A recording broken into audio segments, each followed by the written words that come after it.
Ladies and gentlemen, the very word secrecy is repugnant in a free and open society, and we are, as a people, inherently and historically opposed to secret societies, to secret oaths, and to secret proceedings.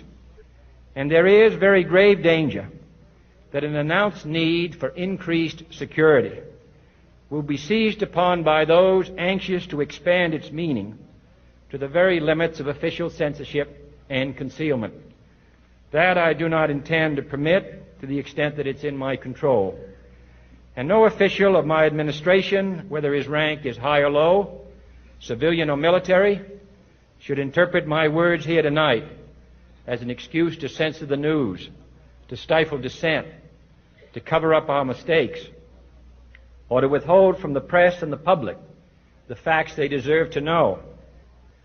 For we are opposed around the world by a monolithic and ruthless conspiracy that relies primarily on covert means for expanding its sphere of influence, on infiltration instead of invasion, on subversion instead of elections, on intimidation instead of free choice, on guerrillas by night instead of armies by day.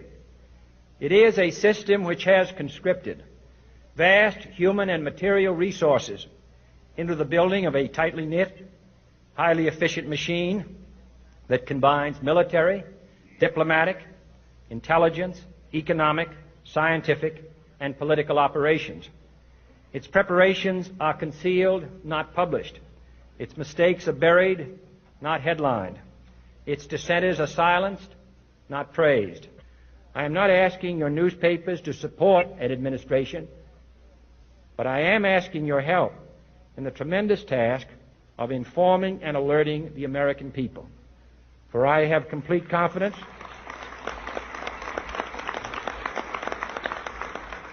in the response and dedication of our citizens whenever they are fully informed. I not only could not stifle controversy among your readers, I welcome it. This administration intends to be candid about its errors.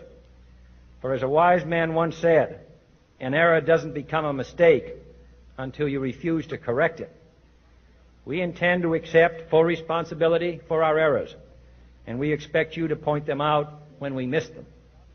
Without debate, without criticism, no administration and no country can succeed, and no republic can survive.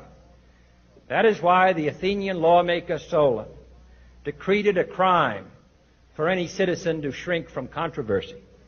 And that is why our press was protected by the First Amendment, the only business in America specifically protected by the Constitution, not primarily to amuse and entertain, not to emphasize the trivial and the sentimental, not to simply give the public what it wants, but to inform, to arouse, to reflect, to state our dangers and our opportunities, confident that with your help, man will be what he was born to be, free and independent.